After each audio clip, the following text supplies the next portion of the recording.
யார் வெல்ல வாய்ப்பு அப்படிங்கிற பகுதியில ஒவ்வொரு தொகுதியோட கள நிலவரம் என்ன அப்படிங்கறத நாம அலசிட்டு இருக்கோம். அந்த வகையில இப்போ விருதுநகர் மக்களவை தொகுதி பத்தி தான் பார்க்க போறோம். கடந்த முறை தேர்தலில் திமுக கூட்டணியில காங்கிரஸ் சார்பா களம் கண்ட மாணிக்கம் தாகூர் வெற்றி பெற்றிருந்தாரு. அவரு தான் மீண்டும் இந்த தொகுதியில களம் காணவிருக்கிறாரு.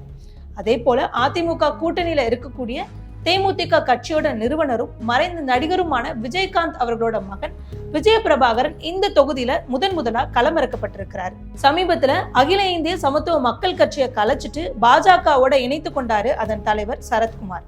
அவரோட மனைவியும் நடிகையுமான ராதிகா சரத்குமார் பாஜக சார்பா விருதுநகர்ல போட்டியிடுறாரு. நாம் தமிழர் கட்சி சார்பா கௌஷிக் அந்த தொகுதியில களம் காணுறாரு. சிட்டிங் எம்பி வர்சஸ் நட்சத்திர வேட்பாளர்கள் அப்படிங்கிறதுனால விருதுநகர் தொகுதி அப்படிங்கிறது ஸ்டார் தொகுதியா பெயர் பெற்றிருக்கு.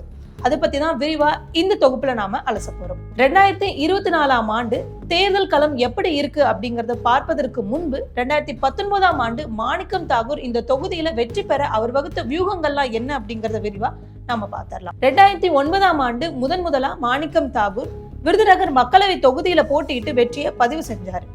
2014 ஆண்டு நடந்த தேர்தல்ல காங்கிரஸ் தனிச்சு அந்த தொகுதியில களம் கண்டது.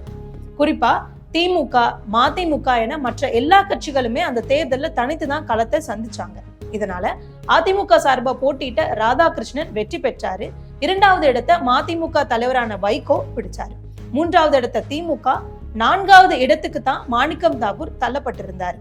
அதன் பின் 2019 ஆண்டு நடந்த மக்களவை தேர்தல்ல பிரிந்து தேர்தலை சந்திச்ச அனைத்து கட்சிகளுமே கூட்டணி அமைச்சு தேர்தலை சந்திச்சாங்க. அப்போ மாணிக்கம் தாகூர் வெற்றி பதிவு செஞ்சார். தற்போது இந்த தேர்தல்ல அந்த வெற்றி கூட்டணி மீண்டும் சேர்ந்து சந்திக்கிறாங்க தேர்தலை.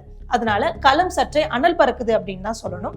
தவிர கடந்த முறையும் இவர் ஆந்திர மாநில மேலிட பொறுப்பாளர் மற்றும் காங்கிரஸ் கமிட்டியோட பொதுச் செயலாளர் அப்படிங்கிற முக்கியமான பதவியில இருந்தாரு.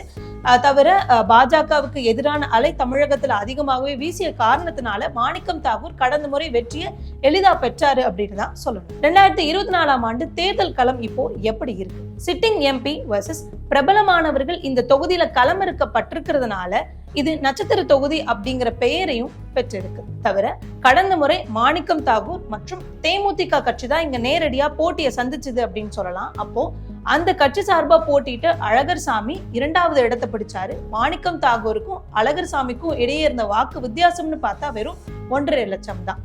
இந்த நிலையில தான் தற்போது தேமுதிகவோட நிறுவனரும் மறைந்த நடிகருமான விஜயகாந்த் அவர்களோட மகன் விஜய பிரபாகரன் இந்த தொகுதியில முதலா களமிறங்கி இருக்கிறாரு. இவர் தனது தந்தையோட மறைவு காரணமாக அனுதாப வாக்குகள் கிடைக்கும் அப்படின்னும் தங்களோட சமுதாய வாக்குகள் தங்களுக்கு ஒரு பலன் அளிக்கும் அப்படிங்கிற நம்பிக்கையில இந்த தொகுதியில களமிறங்கி இருக்காங்க.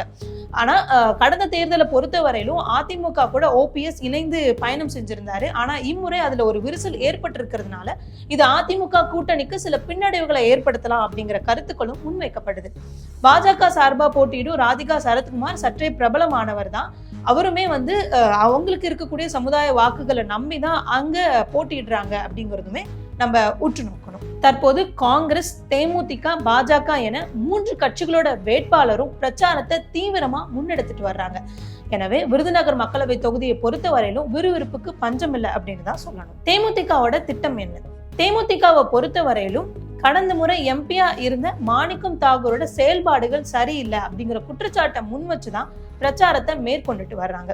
விஜய பிரபாகரனை காட்டிலுமே அதிமுகவோட முன்னாள் அமைச்சரான ராஜேந்திர பாலாஜி இந்த தொகுதியில தீவிரமா களமாடிட்டு இருக்காருன்னு தான் சொல்லணும். குறிப்பா டீ போடுறது, பரோட்டா சுடுவது இப்படியான வேலைகள் எல்லாமே அவர் தான் பண்ணிட்டு இருக்காரு. விஜய பிரபாகரனை பொறுத்த வரையிலும் அவர் தன்னோட தந்தையோட வசனங்களை பேசி மாஸ் காட்டுறாரு அப்படின்னு தான் சொல்லணும். தவிர தேமுதிக மற்றும் அதிமுகவுக்கு இருக்கக்கூடிய வாக்கு வங்கியை பிரதானமா நம்பி இவங்க களத்துல நிக்கிறாங்க.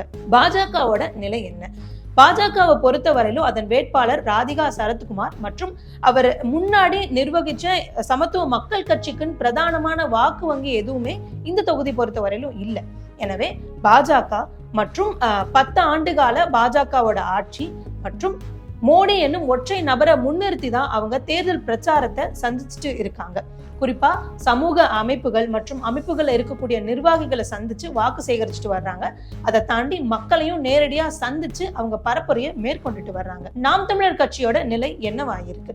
நாம் தமிழர் கட்சி வேட்பாளரான கௌசிக் விருதுநகர் மாவட்டத்தை சேர்ந்தவர் கிடையாது. அவரோட பூர்வீகம் அப்படிங்கிறது தென்காசி தொகுதியை சார்ந்தது. எனவே கடந்த 2019ஆம் ஆண்டு நடந்த தேர்தல்ல விருதுநகரை சேர்ந்தவர் தான் நாம் தமிழர் வேட்பாளரா அறிவிக்கப்பட்டிருந்தாரு. எனவே களம் அப்படிங்கிறது சற்று விறுவிறுப்பா இருந்துச்சு. ஆனா இவர் இந்த தொகுதியை சேர்ந்தவர் இல்ல அப்படிங்கிறதுனால கொஞ்சம் நாம் தமிழர் பொறுத்தவரையிலும் சுணக்கத்துல இருக்காங்க அப்படின்னு தான் சொல்லணும். காங்கிரஸ் வியூகம் என்ன?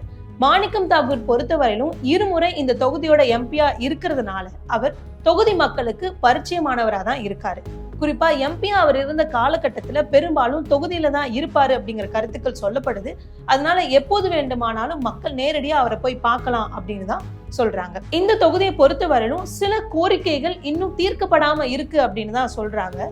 குறிப்பா குடிநீர் பிரச்சனை விருதுநகர்ல பெரும் பிரச்சனையா இருக்கு. ஆனா அதை தீர்க்க கடந்த முறை எம்பியா இருந்த மாணிக்கம் தாகூர் எந்த நடவடிக்கையும் எடுக்கல அப்படிங்கிற கருத்து முன்வைக்கப்படுது. தீப்பெட்டி மற்றும் பட்டாசு தொழிற்சாலை மற்றும் தொழிலாளர்கள் நலன் காக்க மாணிக்கம் தாகூர் எந்த நடவடிக்கையும் எடுக்கல அப்படிங்கறதா அங்க இருக்கக்கூடிய மக்களோட பிரதான குற்றச்சாட்டா இருந்துட்டு வருது. எனவே இந்த வாக்குறுதிகளை முன்வச்சும் கூட பல கட்சிகளுமே இங்க பிரச்சாரத்துல ஈடுபட்டுட்டு வர்றாங்க. விருதுநகர் மக்களவை தொகுதியை பொறுத்தவரையிலும் காங்கிரஸ் சார்பா போட்டியிடுற மாணிக்கம் தாகூர், அதிமுக கூட்டணியில் இருக்கக்கூடிய விஜய பிரபாகரன் மற்றும் பாஜக இருக்கும் ராதிகா சரத்குமார் என இந்த மூவருக்கும் தான் போட்டி இருக்கும் அப்படின்னு சொல்லப்படுது. எனினும் எம்பியா இருந்த மாணிக்கம் தாகூரோட செயல்பாடுகள் அடிப்படையில அவர் இந்த தொகுதியில சற்றே முன்னிலையில இருப்பதாதான் இப்போது கள நிலவரம் நமக்கு தெரிவிக்குது. எனினும் இதுல ஏதாவது மாற்றம் நிகழ்வதற்கான வாய்ப்பும் அதிகமா இருக்கு. எனவே மக்களோட தீர்ப்பு என்னவா இருக்கும் அப்படிங்கறத நம்ம தேர்தல் வர காத்திருந்துதான் பார்க்கணும். யார் வெல்ல வாய்ப்பு அப்படிங்கிற பகுதியில தொடர்ந்து ஒவ்வொரு தொகுதி பத்தின கள நிலவரங்களை ஹிந்து தமிழ் சார்பா நாம வழங்கிட்டு இருக்கோம். எனவே பிற தொகுதிகள் பத்தின நிலவரங்களை தெரிஞ்சுக்க தொடர்ந்து இணைந்திருங்க. நன்றி. நான் நிவேதா தனிமொழி.